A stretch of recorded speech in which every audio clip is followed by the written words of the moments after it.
क्या कहते हैं, आपके बच्चे कभी गए हैं इस तरह, आपके बच्चे कभी गए हैं इन गाड़ियों में?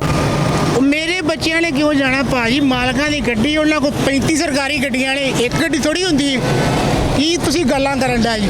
ਇੱਕ ਘਰ ਦੇ ਵਿੱਚ 6-6 ਸਰਕਾਰੀ ਗੱਡੀਆਂ ਨੇ, ਲੈਂਡ ਕਰੂਜ਼ਰ V8 ਇਹਦੇ ਛੋਟੀ ਕਲਟਸ ਹੈ, ਤੁਸੀਂ ਇਹਦੇ ਪਿੱਛੇ ਭੱਜ ਕੇ ਆ ਗਏ ਜੀ। ਜਾ ਕੇ ਵੇਖੋ ਤੁਸੀਂ ਲਾਹੌਰ 'ਚ ਕੀ ਬਣਨ ਡਿਆ। वही मैं पूछना चाह रहा हूँ, क्या कहें? V8 Prado, land cruiser, TX, Mercedes ਇੰਨੀਆਂ ਗਰਾਜ ਭਰੇ ਪਏ ਨੇ ਸਰਕਾਰੀ ਨੰਬਰ ਪਲੇਟਾਂ ਦੇ ਨਾਲ। EMI ਵੜ ਅੰਦਰ, ਕੋੜਾ ਸਕੀਮ ਵੜੋ ਅੰਦਰ, ਸੁੱਖ ਚੈਨ ਵੜ ਅੰਦਰ, ਤੈਨੂੰ ਪਤਾ ਲੱਗੇ ਕੀ ਬਣਨ ਡਿਆ। ਸਰਕਾਰੀ ਗੱਡੀ ਕਿੰਨੀ ਤੇ ਕਲਟਰ ਦੀ ਛੋਟੀ ਸੀ ਇਹ, ਤੇ ਉਹ ਆਪਣੀ ਪੜ੍ਹਾਈ ਦੇ ਸਿਰ ਤੇ ਉਹਨੇ ਲਈ ਹੈ, ਜੱਜ ਬਣੀ ਤੇ ਕੁੜੀ ਨੂੰ ਮਿਲੀ ਹੈ ਗੱਡੀ। बहुत अब गड्डी आपने बहुत अच्छी बात की है। अब मुझे ये बताएं, कोई गरीब आदमी भी ये गवर्नमेंट की पेट्रोल गाड़ियों ड्राइवर? हाँ, गरीब आदमी ਨੂੰ ਭਾਈ ਇਹ ਉਹ ਹੀ ਹੈਗਾ ਜੀ।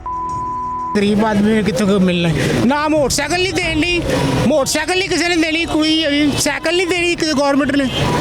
सही कह रहे हैं, बिल्कुल ठीक है। ਇਹਨਾਂ ਕੋਲ 6-6 ਗੱਡੀਆਂ ਖਲੋਤੀਆਂ ਨੇ ਭਾਈ ਸਰਕਾਰੀ। कोई पूछने वाला नहीं किस तरह इस्तेमाल हो रही है? ਅੰਨੇ ਵਾਹ ਕੋਈ ਪੁੱਛਣ ਦੱਸਣ ਵਾਲਾ ਨਹੀਂ ਹੈ ਭਾਈ, गवर्नमेंट है भाई। आप ड्राइवर हैं, आप मुझे ये बताएं, कभी परमिशन मिली हो जाओ अपने बच्चों के एक बार ले जाओ किसी स्कूल में? मैनू किन्ने देनी परमिशन? सानू नहीं परमिशन होती इस चीज़ की। और आपको पता है आप और मेरे टैक्स से इसका पेट्रोल, ये गाड़ी खरीदी जाती है पेट्रोल का। ये सही है, ऐसा ही है। ऐसे ही है। तो आप तो रोज़मर्रा की बुनियाद पे देख रहे हैं लाइनें लगी होती हैं ग्रीन का नंबर प्लेट। ਭਾਈ ਨੂੰ ਮੈਂ ਜ਼ਾਹਿਰ ਦੇਖ ਨਹੀਂ ਜਿਹੜੇ ਤਾਂ ਕਹਿ ਰਹੇ ਨੇ।